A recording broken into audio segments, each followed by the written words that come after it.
Caleb stared at the bill of sale. $1. For a human being. The word joke was scrawled at the bottom in Marcus Thorne's arrogant hand. He looked from the flimsy paper to the woman huddled in the back of the wagon, a threadbare horse blanket the only thing covering her. She was smaller than he'd imagined, all sharp angles and wide, dark eyes that held a fire he hadn't expected. They weren't pleading. They were watching. Assessing. His first instinct, a hot wave of shame and rage, was to send her back. But back where? Thorne had bought her off some desperate rail crew foreman and had her delivered to Caleb's failing ranch as a punchline. A final, cruel jab at the man who'd lost everything his father had built. The sky had turned the color of old bruises, mirroring the ache in his soul. He was a man drowning, and Thorne had just thrown him an anchor. He clenched his jaw, the sound a dry crack in the heavy silence. What was he supposed to do? Let her perish out here? The thought was a bitter pill. He was broken, but he wasn't that. He stalked to the wagon, his boots heavy in the dust. He wouldn't look at her face. He couldn't. He just pointed a stiff finger toward the dilapidated bunkhouse. There, he growled, the single word a dismissal. You can stay there. He turned his back before he could see her reaction, striding toward his own lonely house, the piece of paper crumpling in his fist. The joke wasn't funny. It was a weight, another failure to add to the long, sorry list that was his life now. He didn't want a person, he wanted a miracle. And all he got was Thorne's cast-off cruelty. She didn't stay in the bunkhouse. The next morning, Caleb saw her emerging from the old barn, dressed in a pair of his late father's work trousers, cinched at the waist with a piece of rope, and a patched shirt that swallowed her small frame. Her name, he learned from a tag left on her discarded belongings, was Mai. She didn't speak a word of English, and he knew nothing of her language. Their world was reduced to gestures and the vast, oppressive silence of the plains. For days, he ignored her, a ghost at the edge of his vision. He expected tears, or pleas, or for her to simply give up and wander away. She did none of those things. Instead, she began to work. She started with the chicken coop, which had been falling apart for a year.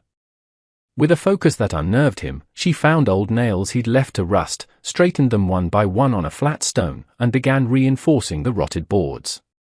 He watched from the porch, a cup of lukewarm coffee growing cold in his hands. He saw the way she moved, with an economy of motion, her chin high, her shoulders back despite the oversized clothes.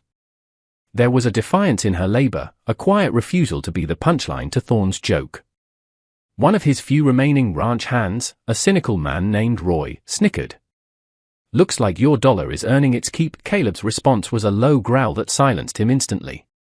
He didn't understand what he was feeling. It wasn't pity. It was something closer to grudging awe.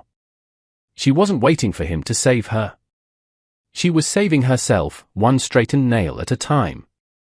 The garden was her next conquest. It was a barren patch of earth behind the main house, choked with weeds and baked hard by the relentless sun. His mother had once grown roses there. Now, it was just another testament to his neglect. Mai seemed to see something else. She spent a day clearing it, her hands, which he'd noticed were slender and seemingly delicate, proving to be astonishingly strong as she tore at the stubborn roots. She then diverted a small trickle of water from the nearby creek, digging a narrow channel with a rusted spade she'd found. Caleb found himself watching her again, his own work forgotten. Where did this determination come from? She was a stranger in a hostile land, sold like livestock, yet she was planting seeds of a future in soil he had long since abandoned. He saw her studying the almanac in his father's old office, her finger tracing the illustrations, her brow furrowed in concentration. She couldn't read the words, but she understood the pictures, the phases of the moon, the cycles of the seasons. It was a language older than words. One afternoon, he walked out to her. He didn't know what to say. He just stood there, a silent, hulking shape. She looked up, her face smudged with dirt, and held out a handful of dark, rich earth. She hadn't just cleared the weeds, she had been turning the soil, enriching it with compost from the coop. She was making the place better. The realization struck him with the force of a physical blow. While he was managing a slow decay, she was cultivating life. The first snow came early, a bitter wind that howled like a predator. Supplies were dangerously low, and the cattle were gaunt. It was the moment Thorn had been waiting for. Under the cover of a moonless, swirling night, his men came. Caleb heard the telltale lowing of distressed cattle and grabbed his rifle, a grim resignation settling in his gut. This was it. The final act.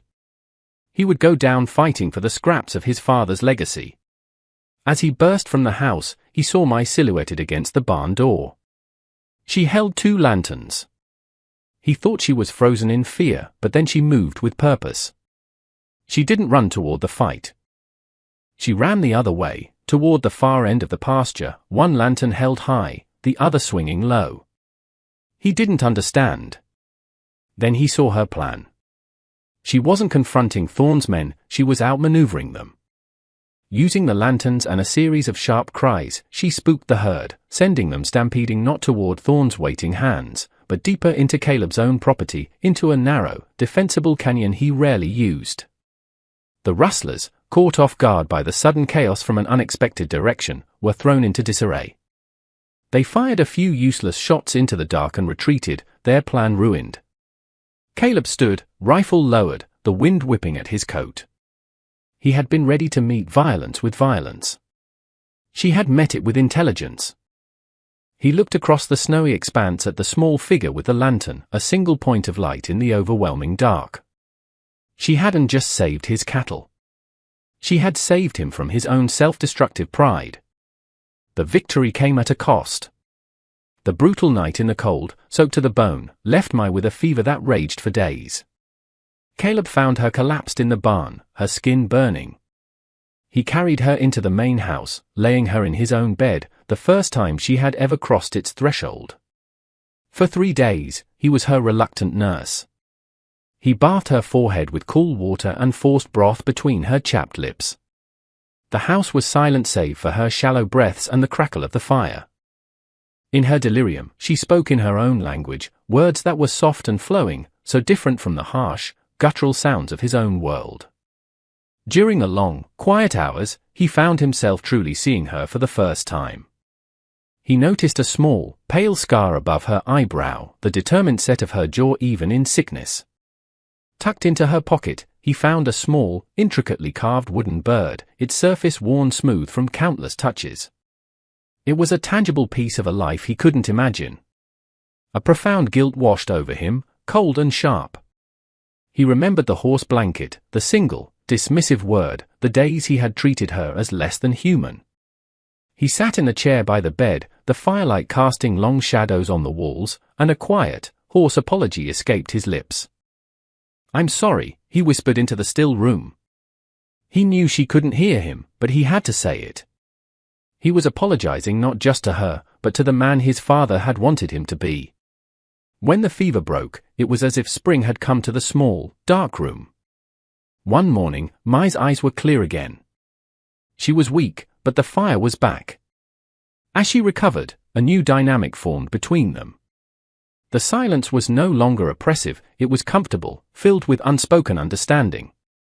He started teaching her words. He'd point to an object. "Cup," he'd say. "Cup," she would repeat, her pronunciation careful. Her first English word, learned before her illness, became their mantra. One afternoon, standing by her now thriving garden, she pointed to the mended coop, the healthy shoots pushing through the soil, and then to the sturdy house. "Better," she said, a small, proud smile on her face. He felt his own lips twitch in response. He picked up a hoe and, without a word, began to work alongside her, turning the earth for a new row of beans. The rhythm of the work was a conversation in itself. Later, as they were planting the seeds, her small hand brushed against his in the soft soil. The contact was fleeting, electric. He pulled his hand back as if burned, a strange heat rising in his chest. It was a feeling he hadn't experienced in years, something other than anger or despair. It felt dangerously like hope. He glanced at her. She was watching him, her dark eyes unreadable but steady. For the first time, he didn't look away. The town felt like a foreign country. Caleb hadn't been in weeks, but with the garden producing a surplus, Mai had indicated they should trade. As they were loading the wagon, Thorn and his cronies rode up, blocking their path. Thorn's eyes, small and venomous, raked over Mai before settling on Caleb. A sneer twisted his lips. Well, Thorn drawled, loud enough for the whole street to hear. Look what the cat dragged in. I see you kept the gift I sent you. Getting good use out of my dollar. His men laughed, a harsh, braying sound. The old Caleb would have lunged, his fists flying, his rage a blind storm. But the man standing beside Mai was different. He felt a cold, sharp clarity. His anger was not for his own wounded pride, but for the indignity being aimed at her. He didn't raise his voice. He didn't even clench his fists. He simply met Thorn's gaze, his own eyes as steady and hard as granite. She saved my herd when your boys came creeping in the dark, Caleb said, his voice even. Her garden is feeding my men. She's made the place better. He paused, letting the words sink in. That's more than can be said for you, Marcus. All you've ever done is try to tear things down. The laughter from Thorn's men died.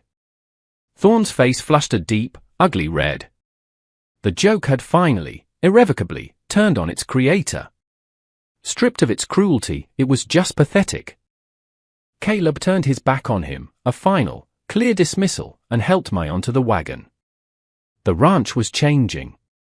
It wasn't just the repaired fences or the flourishing garden. It was the atmosphere. The remaining hands worked with a renewed sense of purpose, their respect for Mai evident in their quiet deference. She was no longer an outsider, she was the unflinching heart of their revival. She managed the trade in town, her quiet dignity and the quality of her produce earning her a reputation that eclipsed her origins. She learned the numbers, the currency, the language of commerce.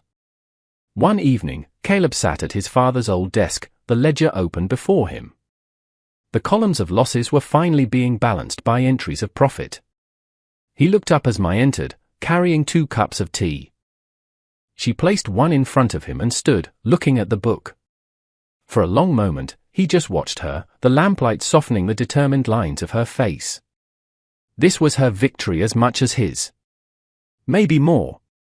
He took a deep breath, the scent of her jasmine tea filling the air. Then, he pushed the heavy ledger across the desk toward her. His meaning was clear. This wasn't his ranch anymore. It was theirs.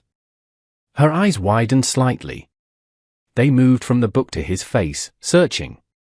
She didn't smile, but a profound emotion flickered in their depths.